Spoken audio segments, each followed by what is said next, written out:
안녕하세요. 어느덧 이제 2022년 12월을 이제 다 정리할 때가 되었는데요. 어떻게 성도 여러분들께서는 2022년을 잘 마감하고 계시는지요? 저희 이제 목차사 방송도 오늘로 이제 대단원의 마지막을 내리게 됩니다. 그래서 오늘도 지난달에 이어서 궁금한 성경 이야기 여러 가지 질문들을 가지고요. 우리 목사님들 만나서 얘기 나누는 시간 갖도록 하겠습니다. 안녕하세요. 안녕하십니까. 자, 오늘 이제 마지막 성경 이야기 영상을 찍는데요. 오늘 그 다짐이나 각오 한마디씩 해주시면 어떨까요? 마무리를 잘하자. 마무리 잘하자. 네. 도대체 이런 질문을 어디서 구했나? 네. 마무리를 마무리 안 될 것 같은데요. 네, 네. 걱정이심이 앞서지만 잘 마무리를 해보도록 하겠습니다. 네. 네, 그리고 오늘 질문은 한 7개 정도가 있어요. 그래서 지난번에도 보니까 저희가 많은 질문들을 다뤘었는데 어떤 분이 질문을 좀 줄이고 내용을 좀 깊이 있게 다뤄주시면 좋겠다라고 말씀하시는 분들도 있었어요. 그래서 오늘은 또 얼마나 우리가 깊이 있게 다룰 수 있을지 기대가 됩니다. 자, 첫 번째 질문 드리도록 하겠습니다. 예수님이 탄생하신 날은 12월 25일이 아니라고 들었는데 왜 크리스마스는 12월 25일 날 지키나요? 라는 질문입니다. 네. 우리 박사 목사님께서 네. 그 질문을 답하시겠다고 미리 말씀을 하셔가지고 그러시군요. 전 네. 준비를 안 했어요. 그러시군요. 네. 네, 이거 비밀이 드러나면 안 되는데. 네. 12월 25일이 이제 저희가 크리스마스 예수님의 탄생일로 지키고 있는데 이런 이야기들이 있어요. 그러니까 그때가 이제 로마의 태양신을 섬기는 날이었는데 이제 콘스탄틴 황제가 그날을 예수님의 생일로 바꿨다. 그래서 이교도들이 이렇게 그 태양신을 섬기는 날이었기 때문에 우리가 크리스마스를 지키면 안 된다. 이렇게 이야기하시는 분들이 있는데 이게 사실은 이제 역사적인 근거는 없습니다. 예수님의 생일에 대한 이야기가 나타나기 시작한 게 약 200년대, 이제, AD 200년대 경에 이제 나타나기 시작을 했는데요. 이제 초대교회 때 당시에 이런 믿음이 있었다고 해요. 가장 유력한 설 중에 하나는 뭐냐면, 예수님이, 마리아의 몸에 수태되었을 때, 그리고 세례 요한의 세례를 받았을 때, 그리고 예수님께서 십자가에서 돌아가신 날이 같다라는 믿음이 있었어요. 그래서 그 믿음 가운데서 예수님이 이제 돌아가신 날이 6월절이었기 때문에 3월 마지막이나 4월 초가 되죠. 근데 그 당시에 이제 그때부터 예수님이 9달을 지내고 나면 약 12월 말 정도가 되기 때문에 예수님의 탄생을 그 당시에 초대교회 때 약 200년경부터는 12월 며칠경으로 생각을 하다가 한 400년경부터 이제 그 글들을 보게 되면 예수님의 탄생일이 12월 25일이 아니었나 라고 추정을 하고 있습니다.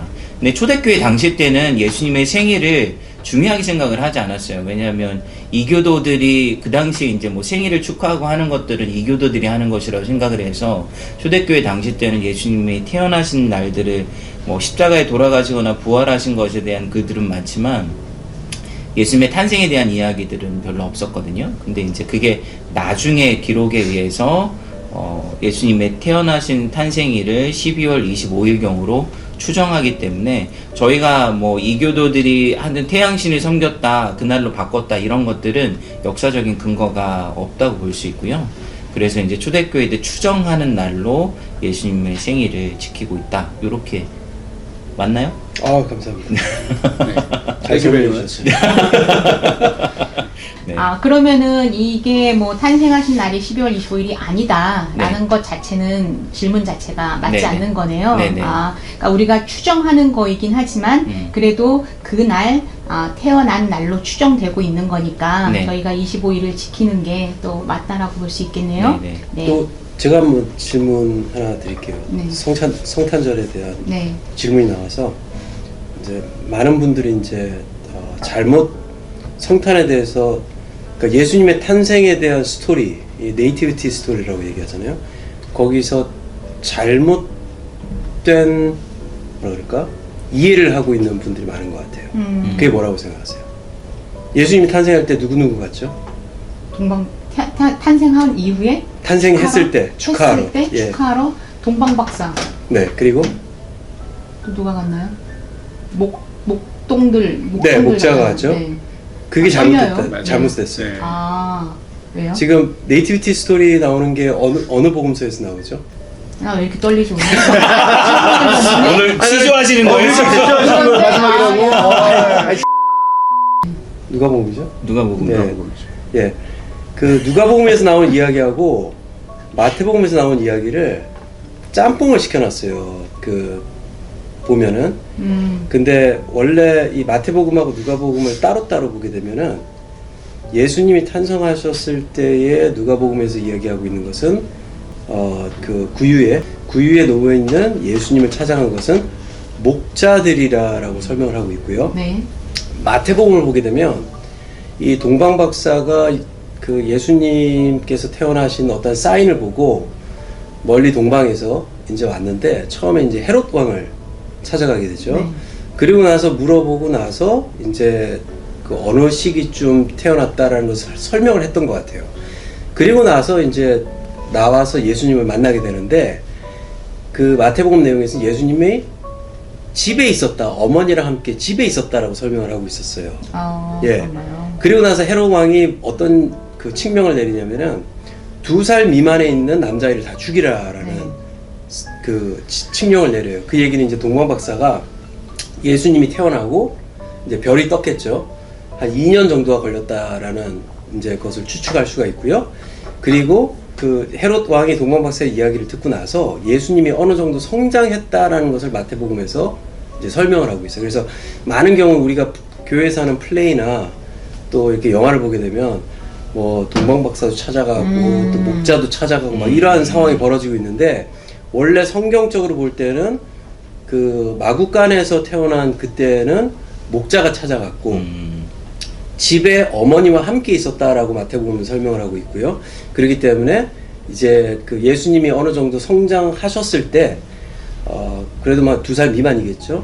찾아가신 분들이 동방박사다. 그래서 이 이야기를 짬뽕하기보다는 이제 따로따로 보면서 이제 크로놀로지컬 오더로 보면은 이제 그 동방박사 이야기 이전에 이제 목자의 이야기가 먼저 등장한다라고 봅니다.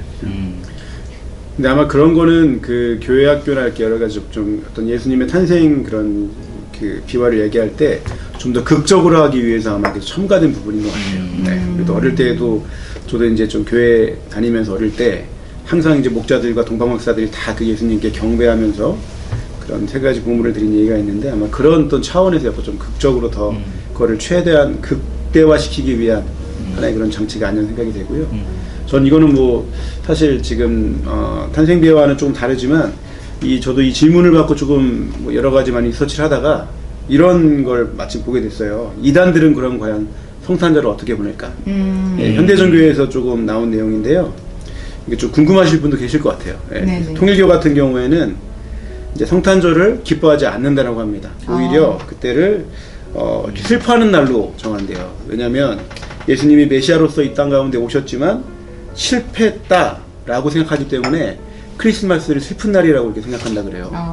자, 천부교에서는요. 설명 좀 붙여주세요. 네, 천부교에서는 이 크리스마스를 이 마귀의 날이라고 생각한대요. 왜 그러냐면 천부교에서는 99% 예수님이 거짓이라고 생각하기 때문에 크리스마스가 마귀의 날이다 라고 생각해서 거기에서는 이 폐지했다라고 하고요. 그리고 또 신천지, 예, 많이 좀 이단 중에서는 최근에 많이 이제 크게 알려진 그런 종교인데 이제 이 크리스마스에 큰 의미를 두고 있지 않다라고 합니다.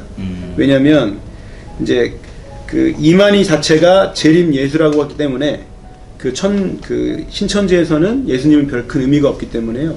그렇게 크리스마스에 대해서 별 큰 의미를 두지 않고 간다고 하고 있고 또 하나님의 교회 안상홍 이제 죽고 나서는 또 하나님 어머님 이렇게 이야기하고 있는데 거기에서는 또 이제 이 크리스마스가 태양신의 숭배일 우리 박 목사님도 얘기하셨지만 그 태양신을 숭배하는 날로 생각하기 때문에 이렇게 비판을 하는데요. 대신에 하나님의 교회는 이 안상홍이라고 한 사람이 태어난 그 생일을 기념해서 이렇게 또 그 경축한다라고 하고 있고요. 마지막 JMS입니다.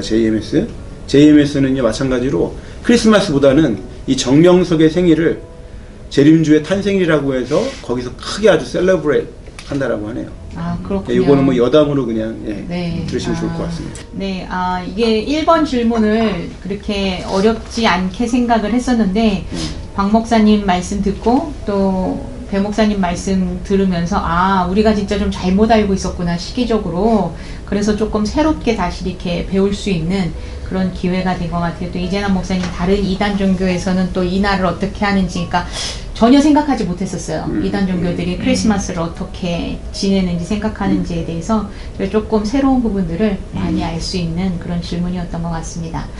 자, 그러면은 두 번째 질문 드리겠습니다. 사회생활과 신앙생활이 충돌하는데 어떻게 하면 균형 잡힌 삶을 살 수 있을까요? 라는 질문인데요.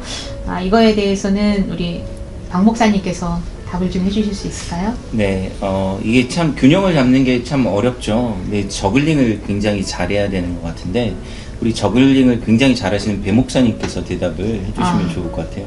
네. 그럼 제가 김혜숙 간사님한테 한번 여쭤볼까요? 어떻게 밸런스를 잡고 계시는지.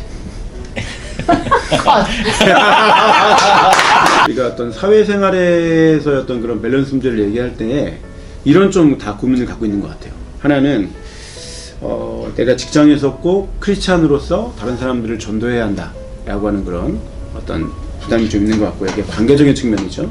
또 어떤 면에서는 내가 또 이게 일을 할 때에 내가 맡은 일에 대해서 완벽하게 잘 할 수 있어야 한다. 이게 이제 기능적인 측면인 것 같고요. 전문성에 대한 거고, 또 이 업무 처리에 있어서 이 일을 할 때에 내 크리스찬으로서 좀 정직하게 해야 한다라고 하는 그런 조금 여러 가지 많은 어려움들이 있을 것 같아요. 근데 그 세 가지 중에 뭐가 가장 중요할까요? 그 세 가지가 저는 다 중요할 것 같아요. 정말 어느 게 덜 중요하고 네. 더 중요하다라고 할 네. 수 없는 게, 네. 제가 직장 생활을 해보니까 다른 사람들이 제가 크리스찬인 걸 알아요.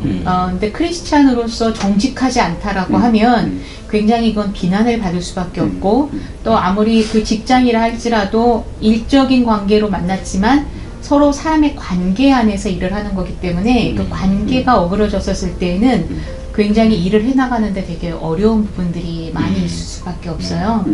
그렇기 때문에 그 세 가지가 어느 게 더 중요하다, 덜 중요하다라고 참 말씀드리기는 좀 어려운 것 같아요. 근데 제 개인적인 거는 좀 관계적인 부분에 예전에 조금 소홀히 했었을 때 굉장히 좀 어려움을 좀 많이 당했던 경험이 있기 때문에 저는 좀 관계적인 부분을 좀 중요시 여기고 있습니다. 네.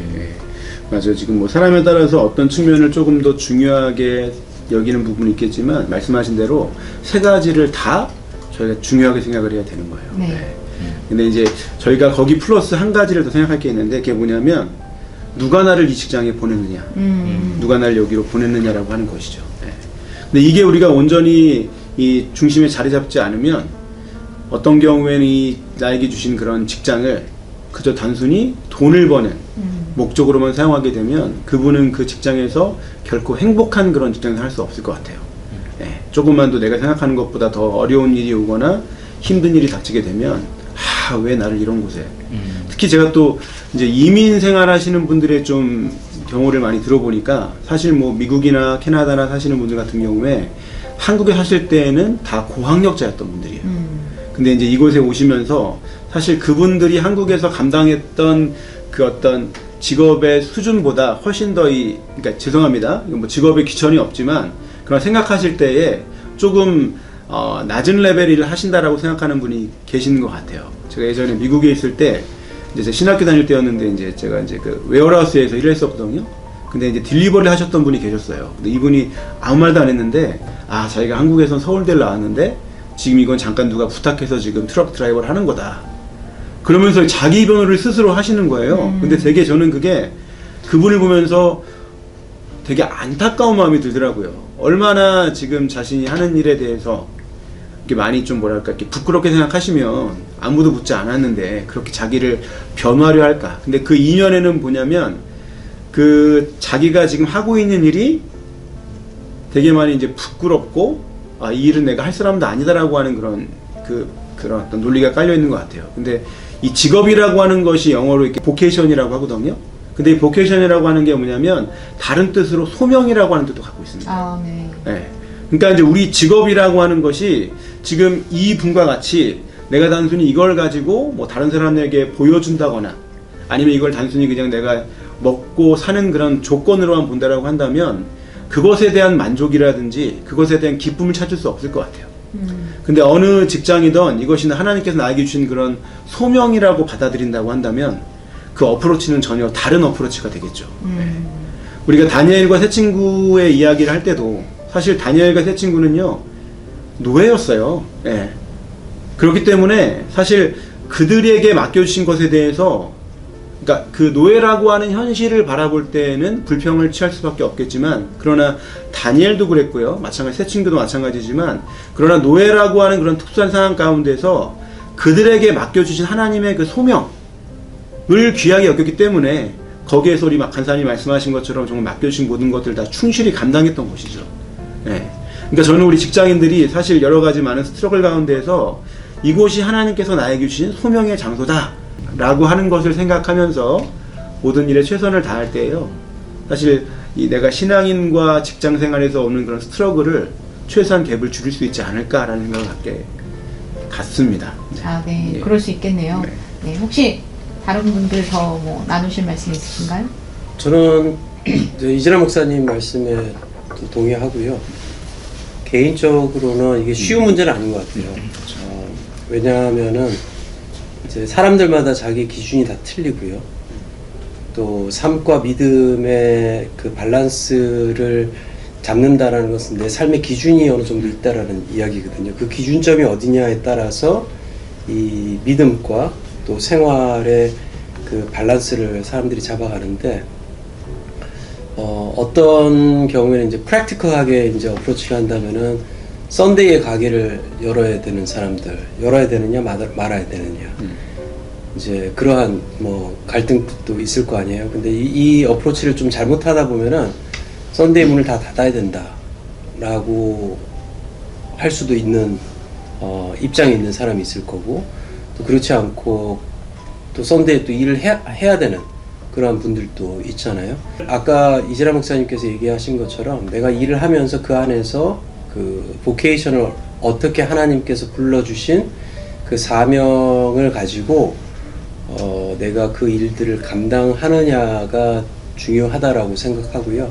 하지만 이제 교회적으로는 이제 그것을 잘 discern 할 수 있도록 삶을 살아갈 믿음 생활을 할 수 있도록 또 우리가 교육도 해야 되고 제공을 해야 된다고 생각하고요. 그렇지 못한 또 뭐 시간이 조금 여유가 있어서 삶과 이런 것들을 잘 밸런스를 맞춰서 이렇게 할 수 있는 분도 있다면 거기에 또 맞춰서 교육과 또 권면을 해야 되지 않을까 생각해요. 한 가지 뭐 조금 나누자면 보통 신앙생활하고 직장생활 하시는 분들이 이게 이제 타협에 대한 부분들을 힘들어하세요. 근데 이제 이런 말이 있어요. 이제 holy compromise라고 거룩한 타협이라는 게 있죠. 그러니까 예를 들어서 모든 사람들은 완벽하게 신앙을 지키기는 어려워요. 그래서 타협을 하면서 살아갈 수밖에 없는데 그렇다고 해서 타협을 하기 때문에 모든 걸 포기하며 살아가는 게 아니라 예를 들어서 이제 이재람 목사님이 다니엘을 얘기를 해줬던 것처럼 이방인의 제국에서 신앙을 지키면서 결국에는 이방인의 제국에서 다니엘이 높은 위치에 올라간다는 것은 그 제국을 섬기는 일을 하는 거잖아요. 네. 그러니까 섬기는 일을 하다 보면 어쩔 수 없이 타협을 해야 하는 일들도 있을 수 있는데 그 타협이라는 것 자체가 잘못된 것이 아니라 이 실제 생활에서는 거룩한 타협을 할 수밖에 없는데 그것을 이제 배 목사님이 얘기하신 것처럼 마음의 중심을 잡고 조금씩 더 하나님 앞에서 살아가려고 하는 노력들이 필요한 것이 아닌가 이렇게 생각해 볼 수 있습니다. 네. 마무리 말씀 감사합니다. 네, 그러면 세 번째 질문 드리도록 하겠습니다. 천국에 가면 우리 식구들을 알아볼 수 있나요? 라는 질문인데요. 이게 참 저도 어렸을 때 참 많이 궁금했어요. 그때 이제 성경적 지식도 없고 그래서 정말로 천국에 가면은 우리 아버지를 볼 수 있는지 또 저 같은 경우에는 먼저 이렇게 사별한 남편을 만날 수 있는지 특히나 이제 우리 아이들 같은 경우에도 어렸을 때 그런 질문들을 많이 했었는데 자 목사님들 생각은 어떠신지요? 와우, 이건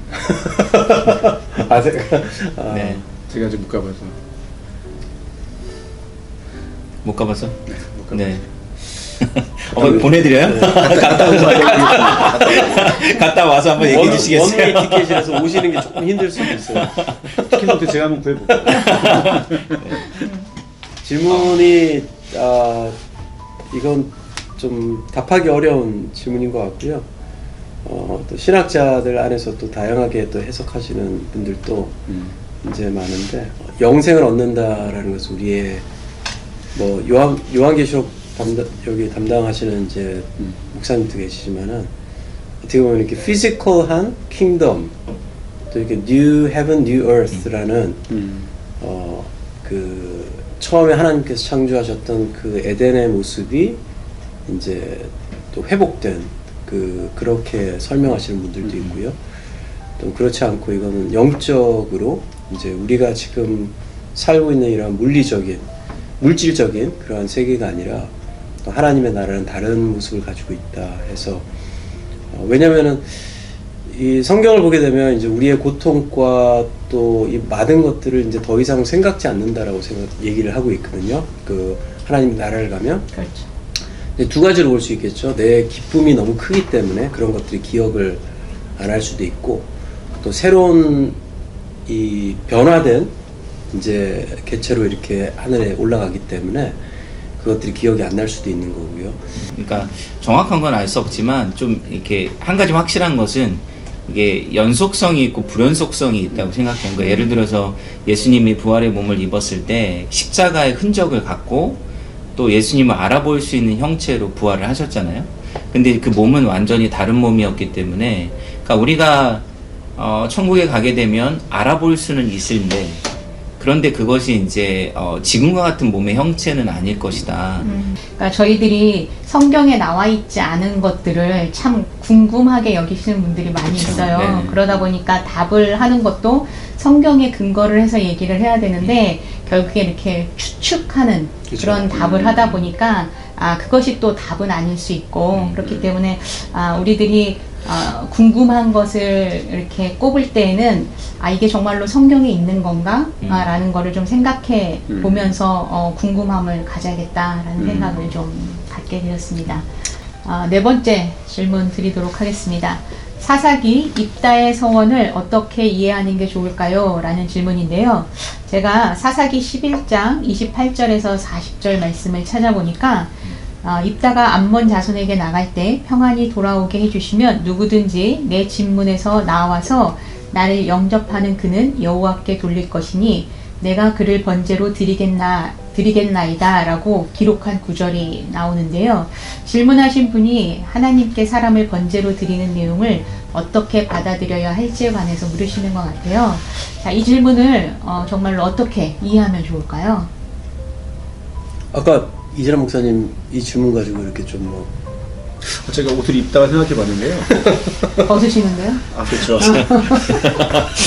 안 맞았어요. 제대로 해야지. 벗고 있어야 되는데.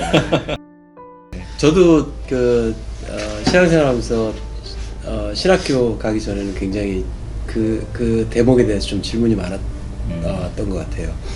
이 서원 자체가 잘못됐어요. 그거는 레위기 20장을 보게 되면 하나님께서 이제 이방인 몰렉 신을 섬기고 있는 사람들에게, 그 신을 섬기고 있었던 가나안 사람들은 그 자기의 자녀들을 막 불리로 걷게 한다던가, 또 자녀들을 이제 산제물로 드리는 그러한 그 제사 방법이 있었는데 절대로 그렇게 하지 말라라고 얘기를 했거든요.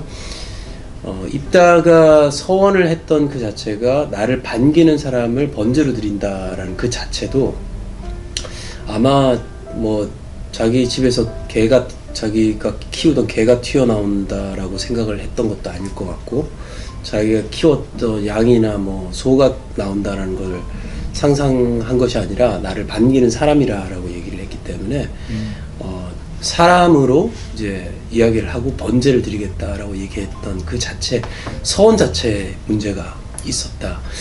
그런데 이제 결국 그 입다가 사사기를 보게 되면 자기의 이제 딸이 이제 자기를 반겼잖아요. 그 번제를 드렸다라는 대목은 없어요. 근데 이제 딸에 대해서 막 딸이 자기를 반겼기 때문에 막 눈물을 흘리면서 막 그 울분을 토했는 그러한 장면이 나오게 되시죠.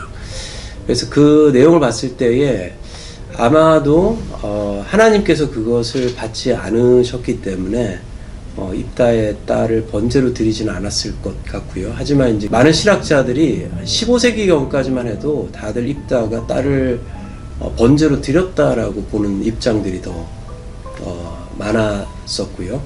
그런데 뭐 지금은 그것보다는 평생 뭐 처녀로 살게 했다던가 또는 뭐 결혼을 할 수 없고 또 어떤 것들을 하지 못하는 어떤 뭐 그 제재나 또 할 수 없는 어떤 그러한 환경에 있을 수밖에 없었다라고 이제 또 설명할 수 있을 것 같아요. 근데 정확하게는 성경에서 기록하고 있지 않기 때문에 어떠한 상황이 벌어질지 모르겠지만 일단 하나님께서 그것을 받지 않으셨을 것이고요.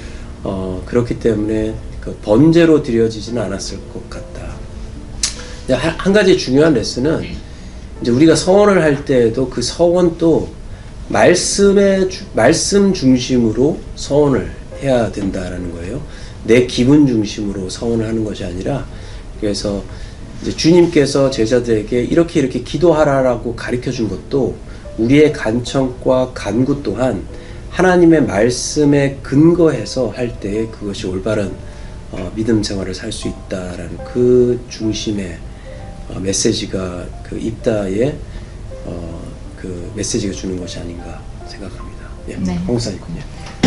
네, 뭐 굉장히 첨예한 건 아니지만 굉장히 많은 논쟁과 또 굉장히 많은 학설들이 있어요. 그래서 목사님이 이제 아까 얘기해 주셨던 것처럼 어떤 학자들은 이제 그 당시에 이스라엘이 이방신에게 자녀를 바치는 제사를 이스라엘도 드리고 있었다. 그러니까 이제 이 사사가 자기의 딸을 바치는 누군가 사람을 바친다는 그 이야기 자체가 이미 성행하고 있는 어떤 문화의 일부이기 때문에 그거 자체가 거부감 없이 드러나고 있는 것을 보면서 그게 이제 그 당시에 이스라엘이 이방 제사를 따라하고 있는 그런 형태들이다라고 이야기하는 것도 있어요. 그래서 여러 가지 의견은 다를 수 있지만 결론은 똑같은 것 같아요. 명목사님 얘기하신 것처럼 서원을 말씀에 근거로 하지 않고 그리고 어떤 사사기의 특징인 것처럼 이게 왕이 다스리지 않기 때문에 왕이 없었기 때문에 자기 소견에 옳은 대로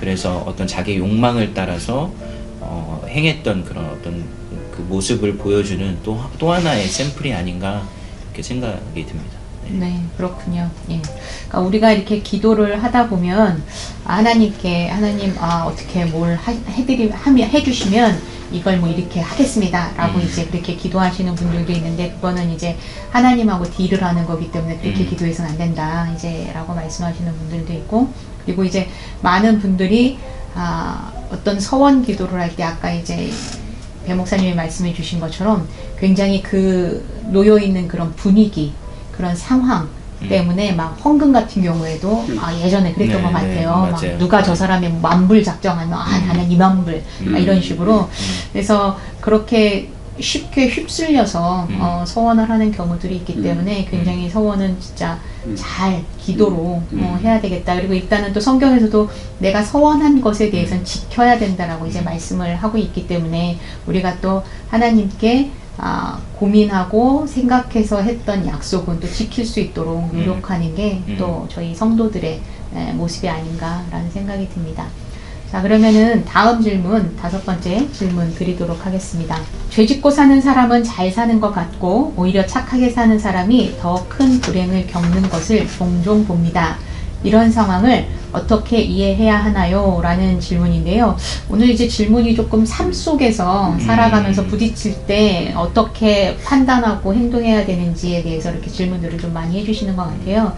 이 질문에 대해서는 어떤 생각들을 갖고 계신가요? 지금 그 죄를 짓는 사람이 잘 사는 것 같고 착한 사람이 불행한 일을 겪는 것 같다 라고 하는 것은 보면 어찌 보면 그 질문에 반대를 달면 그러니까 다른 사람들의 어떤 그런 그 사람을 보는 뷰가 들어가 있는 것 같아요.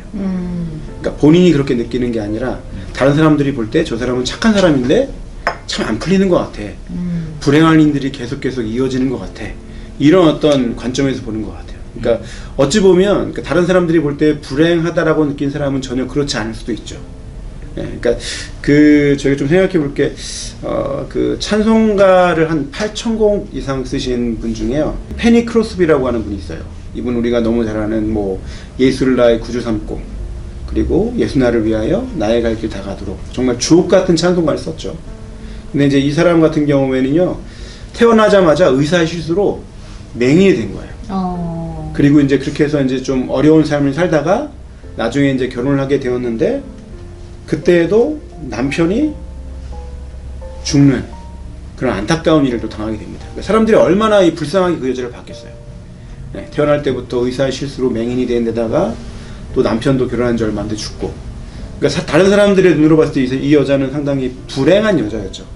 근데 그럼에도 불구하고 이 페니 크로스비가 쓴 그런 찬송가의 가사에는 보면 다 하나님에 대한 그런 은혜, 예수님에 대한 사랑 이런 것들만 돼 있는 거예요. 그래서 이제 물어봤다는 거예요. 한 기자가 당신이 눈을 뜨고 싶다라고 한다면 지금 뜰 수 있다라고 한다면 무엇을 가장 먼저 하겠습니까? 근데 페니 크로스비가 하는 말이 뭐냐면 저에게 만약 지금 눈을 쓸 수 있는 기회가 주어진다면 저는 눈을 뜨는 것을 원치 않습니다. 네, 왜 그러냐면 자기가 비록 다른 사람들이 볼 때는 앞도 못 보는 맹인이고 이런 어려운 그런 불행한 삶을 살았지만 그러나 그런 시간들을 통해서 자신은 남들이 보지 못하는 하나님의 어떤 그런 것들을 바라보았다. 하나님의 은혜를 더 깊이 경험했다라고 하는 것이죠. 그러니까 이 불행이라고 하는 것에 있어서도 우리가 좀 이렇게 보는 관점에 있어서 그러니까 내가 볼 때 저 사람은 불행한 사람이야가 아니라 정말 특별히 어려운 환경 가운데서도 특별히 욥의 어떤 그런 이야기를 통해서도요. 하나님이 정말 어려운 것들이 계속 되어지는 상황 가운데 결국은 하나님께 감사하고 하나님의 어떤 그런 뜻을 발견했을 때에 더 풍성한 놀라운 은혜로 축복으로 해줬던 것처럼 뭐 저희 안에도 정말 그 불행이 그냥 어떤 세상적인 기준으로 보는 불행이 아니라 정말 내가 영적으로 하나님과 더 친밀함 가운데 이렇게 맞닿아 있는 삶을 산다라고 한다면 그 시간들을 통해서도 하나님께 감사할 수 있지 않을까라는 생각을 하게 되었습니다. 네. 그 질문의 의도는 제가 이제 이해를 할 때 이런 것 같아요. 이제 하나님 말씀대로 살아가는 사람들은 불이익을 더 이제 얻는 것 같다. 이제 그러한 의도로 제가 받아들이는데 그건 당연하다고 생각해요. 왜냐면 우리는 이제 세상 법도 지켜야 되지만 또 하나님의 법도 지켜야 되는 이제 그러한 상황에 있는 거고요. 또 이제 세상에 이제 뭐 죄를 짓는 사람들은 더 잘 살고 뭐 이런다라는 것은 그 이득을 위해서 살아가는 사람들이죠. 저는 크리스찬들도 돈을 벌 수 있다라고 생각하고요. 또 돈을 벌어야 된다고 생각하고요.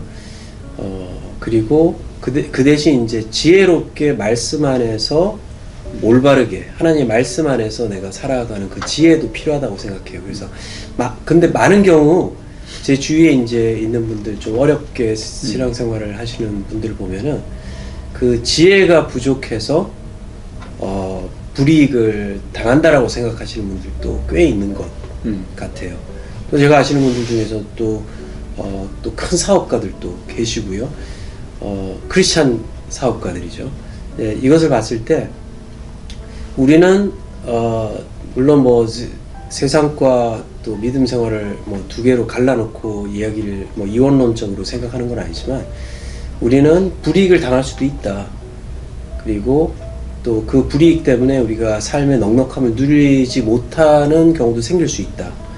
하지만 왜? 우리는 하나님의 말씀도 지켜야 하기 때문에 저는 그렇다라고 생각하고요. 하지만 우리의 삶의 끝이 여기가 아니기 때문에 그 주님이 다시 오시는 그날, 그래서 성경에서는 우리의 금은 보화를 여기 쌓아두지 말고 하늘나라에 쌓아두라라는 말씀도 주셨잖아요. 그래서 이제 그러한 제 생각은 그렇습니다. 네. 황 목사님, 네, 뭐 맞춰주시죠. 잘 얘기를 잘 마무리하셔가지고. 네. 네네. 두 분 말씀에 전적으로 공감이 되는 것 같아요. 그러니까 배 목사님이 말씀하셨던 것처럼 하나님을 믿는다면 우리가 믿는 자 안에서 조금 더 정직해야 되고 조금 더 다른 사람들에 비해서 잘 사는 모습들, 그러니까 그게 경제적으로 부유한 삶이 아니라 예전에 초기 그리스도인들이 본인들 스스로가 그리스도인이라고 칭한 게 아니라 믿지 않는 자들이 그들의 모습을 보고 그리스도인이라고 말을 했던 것처럼 다른 사람들이 우리가 살아가고 있는 삶의 모습을 보고 있기 때문에 정말로 우리가 하나님 안에서 잘 살아가는 모습들을 보여줘야 되겠다라는 생각도 들고, 또 이재남 목사님 말씀처럼 다른 사람에 의해서 비춰지는 나의 모습이 나는 비록 불행하다라고 여기지 않을지라도 또 다른 사람들이 불행하다라고도 또 볼 수 있겠구나라는 거에 대해서도 많이 공감이 갑니다. 네. 옛날에 유튜브에서 그걸 봤어요. 우리는 지금 단어 사용을 잘못하고 있다라고 얘기를 하시더라고요. 어떤 그 상담 여자분이셨던 것 같은데, 우리는 부자와 잘 사는 거를 구별을 못한다라고 얘기를 하더라고요. 그러니까 돈이 많다, 돈이 적다를 잘 살고 못 산다라고 얘기를 한다라고 해요. 근데 그건 틀린 말이다. 돈이 없어도 잘 살 수 있고, 그렇죠. 돈이 많아도 잘 살 수 있다. 그렇죠. 그래서 우리는 부자가 되려고 하느냐 아니면 잘 살고 싶어 하느냐, 거기에 따라서 우리가 받아들이는 것이 또 틀려져야 되지 않을까 생각해요. 근데 돈이 없는데 잘 살고 계시나요? 예. 마지막 질문 드리도록 하겠습니다. 지난달에 비해서 질문이 반으로 줄었어요. 답이 좀 늘었던 것 같아요. 그런가요? 네. 답이 좀 많았던 것 같아요. 예. 쓸데없는 얘기를 많이 해가지고 질문을 못 다루는 거 아니에요? 그럴 수도 있을 것 같아요. 네. 자, 마지막 질문은 하나님의 응답은 어떻게 확신할 수 있나요? 라는 질문이신데요. 이제 성도의 입장에서 저 같은 경우에 어떤 그 문제를 놓고 기도를 한다거나 아니면 어떤 것들을 이렇게 결정해야 될 때 하나님의 뜻이 어디에 있을까? 하나님이 어떤 길을 가기를 원하시는 걸까? 라는 거를 놓고 이렇게 기도할 때 보면 여러 가지 나의 생각도 들어가고 그 다음에 또 그 기도하는 와중에 주변 사람들이 이제 막 해주는 얘기도 있고 막 그러잖아요. 그러다 보니까 이게 하나님의 응답인지 아니면 그냥 저 사람의 생각인지 내 생각인지 막 이렇게 혼동될 때가 많이 있어요. 그렇기 때문에 이런 상황 가운데에서 이게 하나님의 응답이다. 그러니까 그걸 믿고 믿음으로 아멘하고 가자라고 했었을 때 어떻게 그런 것들을 이렇게 확신하고 갈 수 있을까요?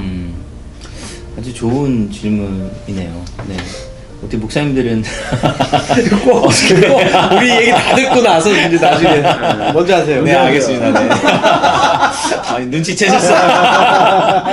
네. 이제 뭐 굉장히 많은 것들을 앞에 얘기해 주실 거기 때문에 뭐 이런 얘기를 들은 적이 있어요. 예를 들어서 막 이제 어느 날 운전을 하고 하다가 교통사고가 딱 났는데 하나님께서 내가 이제 잘못 생각하고 있다. 하나님이 내 뜻을 꺾으시려고 이 벌을 주셨다. 이렇게 이제 어떤 사건이나 사고를 하나님의 뜻으로 받아들이는 경우가 있어요. 근데 물론 이제 좋은 부분도 있긴 하지만 그거를 그 사건을 하나님께서 안 좋은 일들을 뭐 교통사고 나게 하거나 뭐 사업에 실패하게 하거나 이런 사건 자체가 하나님이 의도적으로 그렇게 만드셨다라고 생각하는 것은 하나님의 선하신 뜻을 좀 왜곡시킬 때가 많은 것 같아요. 그러니까 물론 이제 그 사건을 통해서 하나님이 나에게 뭔가 말씀해 주길 원하시는 것이 있겠죠. 하나님이 그것을 의도적으로, 그러니까 예를 들어서 욥의 사건을 보면 이제 사단이 모든 걸 뺏어가지 하나님이 그것을 허락은 해주셨지만 그걸 어떻게 해나가야 하는 모든 과정들을 하나님이 개입하신 건 아니거든요. 근데 그 가운데서 하나님이 말씀해 주시고 또 가르쳐 주시고 하는 부분들은 분명히 있기 때문에 그런 하나님의 뜻을 내가 깨달아가는 과정은 중요하지만 어떤 사건이나 사고 자체를 마치 하나님이 그렇게 하신 것처럼 쉽게 생각하는 것은 맞지 않은 것 같다. 저는 일단은 그런 부분들을 좀 말씀을 드리고 싶어요. 네. 응답이라고 하는 거에 대해서 우리가 먼저 기본적으로 깔아야 할 그런 중요한 전제는 하나님은 선하시다라고 하는 거예요. 근데 이제 많은 경우에 응답이라고 하면 내가 기도한 대로 이루어진 것, 이게 응답이라고 생각하잖아요. 근데 사실 꼭 예스만 응답이 아닐 수도 있거든요. 어떨 때는 기다려라고 하는 그런 퍼즐에 대한 응답이 있을 수도 있고, 또 어떨 때는 내가 기도한 게 안 이루어지는, 그러니까 노라고 하는 그런 응답이 있을 수가 있는데, 그러니까 그걸 좀 생각해 봐야 할 것 같아요. 뭐 이게 예스든 아니면은 기다리라고 하는 거든 아니면 이게 뭐 노든, 그 모든 그런 것 가운데 하나님의 선하심이 전제가 될 때에 우리가 그런 어떤 응답이라고 하는 거에 대해서 다시 한번 좀 생각해 볼 수 있지 않을까. 예, 그게 좀 중요한 전제가 되지 않을까 싶습니다. 네. 간사님께서는 언제 하나님의 그 응답을 많이 필요로 하세요? 아, 응답을 언제 필요로 네. 하냐고요? 어떤 질문으로 응답을 구하세요? 어떤 질문으로? 뭐, 질문이 어떤 서로 기도로? 다른데? 어떤 기도로? 어떤 기도로? 계속 바뀌어. 아니, 응답을 어떻게 확신하세요라는 것은 질문이 있었다는 얘기 아니에요. 간청이. 네네. 그러니까 예를 들어 그렇죠? 어떤 기도를 네. 했는데 네. 기도에 대한 응답을 어떻게 예, 확신할 그러니까 수 그 있느냐. 기도가 어떤 기도냐라는 거죠. 개인적인 질문 물어보시는 거야. 호불호 하셨나요? 네. 저는 아이들을 놓고 기도할 때 조금 많이 깊이 있게 기도를 했었던 것 같아요. 그랬었을 때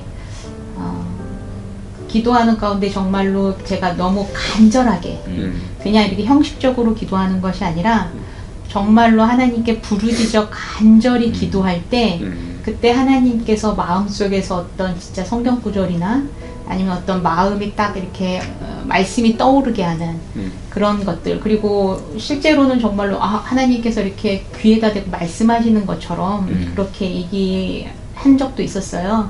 그래서 이게 정말로 하나님이 응답하시는 건가 보다, 말씀하시는 건가 보다 라는 생각이 든 적도 있었고, 또 저는 이렇게 다른 분들을 통해서 들었던 경우도 있었던 것 같아요. 그러니까 제가 어떤 것들을 너무 힘들어할 때 언니한테 이제 기도 부탁하면 이제 언니가 이제 그걸 놓고 많이 기도할 때 하나님께서 성경 구절 이제 어떤 것들을 주셨는데 그걸 가지고서 한번 묵상해봐라 라고 이렇게 이제 응답을 줄 때도 있고, 그래서 저는 이게 딱 어떤 한 가지 형식으로 응답이 주어지는 게 아니라 정말로 나의 상황과 그때 처해져 있는 그 환경에 맞춰서 하나님께서 응답을 해주신다. 이제 이런 경우가 있어요. 이제 그 카자흐스탄에 이제 학생들하고 같이 선교를 갔었는데 항상 그 아침마다 우리가 모여서 이제 그 한 2주 사역을 했는데 이제 9시에 센터에 모여서 이제 기도를 하기로 했고, 이제 숙소에서 떠나서 이제 그 센터 주변을 한 30분 정도 프레어웍을 팀들끼리 나눠서 이제 돈 후에 센터에 모여서 이제 같이 9시에 이제 그날 할 것들을 점검하고 이제 기도 시간을 같이 갖자. 근데 하루는 한 팀이 안 오는 거예요. 1시간이 지나도 2시간이 지나도. 그래서 걱정이 돼가지고 이제 있다가 2시간 한 반 정도 지나가지고 이제 이 팀에 있던 한 4명 정도의 학생 리더하고 같이 와가지고 너무 막 기뻐하는 거예요. 그래서 너 왜 이렇게 늦게 왔냐 그랬더니 이제 그 프레어워크를 하고 있었는데 어떤 할머니를 만났대요. 할머니를 만났는데 이 할머니가 너무 간절하게 손자를 찾고 있었는지 막 이제 그래서 막 그 아이의 이름을 막 부르더래요. 그래가지고 또 무거운 짐도 들고 있어가지고 같이 그 짐을 들고 거의 1시간 이상을 돈 거예요. 돌고 나서 이제 결국 아이는 못 찾았지만은 그래도 기도해주고 너무 감사해 하더라. 그리고 와가지고 굉장히 이제 즐거워하고, 그래서 이제 그 전날 자기네들이 기도를 했는데 우리가 프레어워크 할 때 이제 그 사람을 좀 만날 수 있도록 이렇게 했는데 하나님께서 만나게 해주셔가지고 또 같이 기도하고 이렇게 헤어졌다. 이제 저는 이제 그런 줄 알고 그래? 그래서 그 애 이름이 뭐냐 물어봤더니 말라꼬라고 이름이 있더라고요. 그래서 말라꼬라고 그랬더라고요. 그때 제가 뒤집어졌어요. 왜냐면은 그 카자흐스탄에 러시안 말을 쓰는데 말라꼬는 우유예요, 우유. 그러니까 이 할머니가 우유 팔고 있는 분이었던 거예요. 그러니까 그 짐도 이제 우유통을 들고 다니는 거를 애들이 같이 팔아주면서 이제 되돌아와서 이제 그 얘네들은 오해를 한 거죠. 이제 대화가 안 되니까. 그러니까 제가 이 말씀을 왜 드리는 이유가 뭐냐면은 우리가 많은 경우 우리가 응답을 받았다라고 기뻐하지만 또 그게 하나님께서 주시는 응답이 아닐 수도 있다라는 그러한 부분들이 있어요. 그래서 이 Experiencing God라는 책을 쓴 헨리 블랙가비의 그 익스피리언싱 가드의 내용을 보게 되면 하나님께서 나를 위한 뜻이 무엇인지를 구하기 이전에 하나님께서 하고 있는 것이 무엇인지를 여쭤봐라. 그래서 하나님의 응답을 받기, 그러니까 많은 경우 우리는 내가 필요한 것들을 간구하고 응답받기를 원하는데 진정으로 우리가 그 바라고 나가야 되는 것은 지금 하나님께서 무엇을 하고 계십니까? 내가 거기에 동참하고 내가 그것을 경험할 수 있도록 해 주십시오 하는 것이 더 중요하다라는 거예요. 그래서 그렇기 때문에 이제 그 응답이라는 것은 저는 그래요. 제 개인적으로 저는 뭐 확실하게 응답을 주시는 경우도 있어요. 예전에 뭐 카자흐스탄에서 길을 잃어버렸을 때 막 기도를 했는데 영어를 쓰는 외국인을 만나가지고 그 차를 타고 이제 내려오는 그런 경험들도 있었는데 대부분의 경험들은 내가 삶을 살면서 그 응답을 찾아가는 것이 바로 믿음 생활의 진가가 아닌가라는 생각을 해요.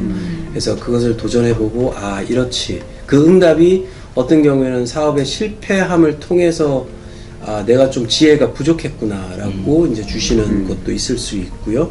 또 관계가 흩어지는 것을 통해서 그러한 아픔을 통해서 주시는 응답일 수도 있고 또 기쁨을 통해서 주시는 응답일 수도 있고 그래서 저는 그냥 그 여정이 응답이지 않을까라는 생각해요. 네. 목사님 그러면 그때 그 학생들한테 하지 말라고 그러셨어요? 내가 여기는 뭐라고 뒤집어졌어요. 뒤집어지고 네. 그러니까 이 아이들은 막 응답을 뭐 하나님 뭐 그날 저녁에 근데 또 아이러니하게 이분이 또 며칠 후에 오셔가지고 되게 감사해하면서 또 복음을 전할 수 있는 기회도 생긴 거예요. 이게 참 아이러니한 거예요. 그 상황이 그러니까 하나님께서 역사하시는 거 우리가 이해하는 게 그 순간순간이 다르다라는 거죠. 네.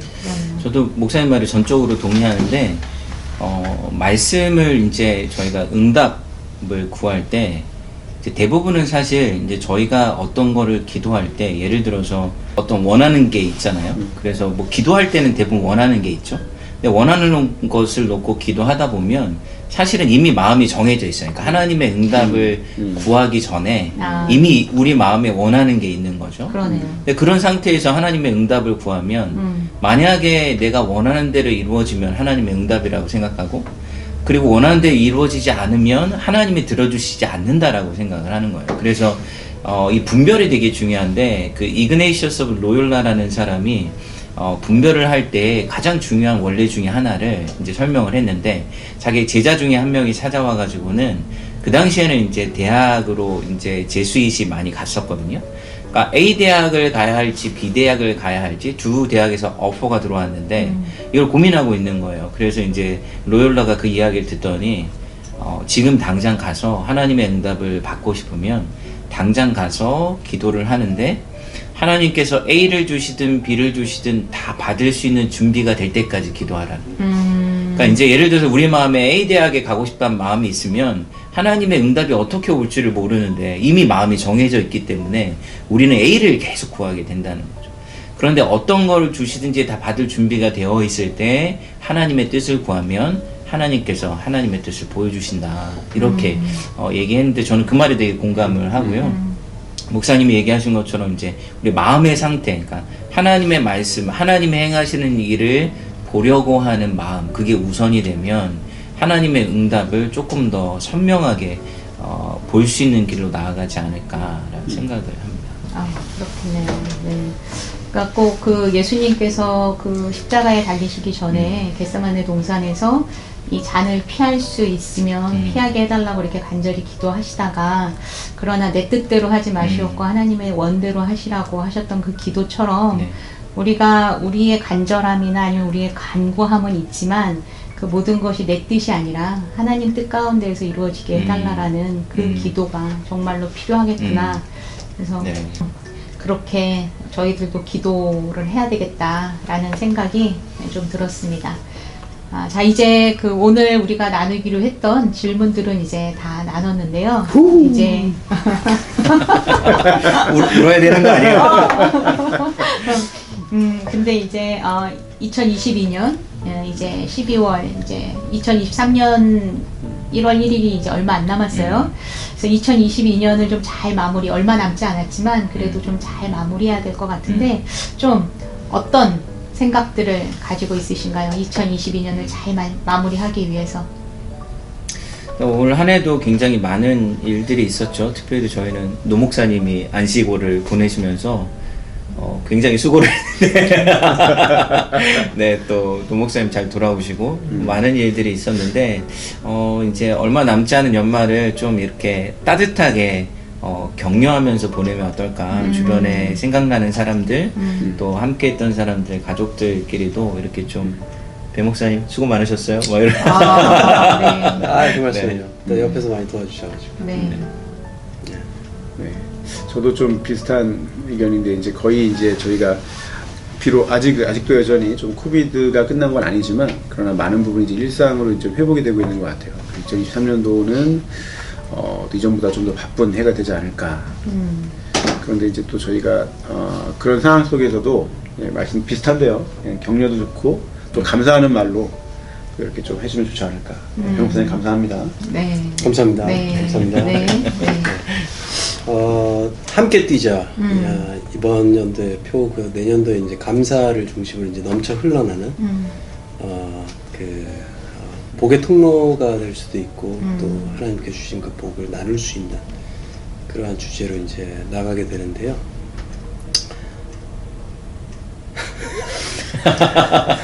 지금 감동의 네, 함께 열심히 2022년도에 함께 열심히 뛴 것 같아요. 그리고 12월 마지막 주간을 이렇게 지내면서 또 함께 동역할 수 있었던 목회팀들 너무 감사하고요. 또 우리 김혜숙 간사님 없었으면은 우리 이걸 못했잖아요. 와우. 점점 들어오는데 내년에는 뒤에 이제 카메라 뒤에서 이제 수고하고 계시는 우리 예솔자매. 감사하고요. 또 지금 또 방송으로 보시면서 또 회복 중에 계신 우리 오 목사님 하시고요. 또 이제 오늘 뭐 연말 대상 뭐 시상식인데 사랑하는 아내에게 한마디. 이 부족한 남편을 그래서 좀 더 우리 큰빛교회가 내년도에는 우리가 가지고 있는 이러한 많은 재능과 달란트를 또 우리 지역 사회 또 이렇게 또 한인 사회에 나눌 수 있는 그러한 복의 통로가 되면 얼마나 좋을까. 예, 그래서 성도님들도 교회에서 진행되는 많은 그런 사역들에 같이 동참해 주시면 좋을 것 같고요. 또 같이 그것을 누릴 때 우리가 또 하나님의 역사를 또 잘 감당해 나가지 않을까 생각해요. 우리 선교위원회 많이 이제 그 목차사 오늘 이제 2022년 대단원을 내릴 텐데요. 내년에는 조금 더 새로운 내용으로 또 새로운 모습으로 오정원 목사님이 또 진행하는 걸 기대해 보도록 하겠습니다. 김혜숙의 성경 코너 이거 내년에 나오는 거 아닌가요? 그거 괜찮을 것 같아요. 네, 여기까지 하는 걸로. 네, 자, 다 같이 한번 인사드릴까요? 네. 행복한 연말 되시고 새해 복 많이 받으세요.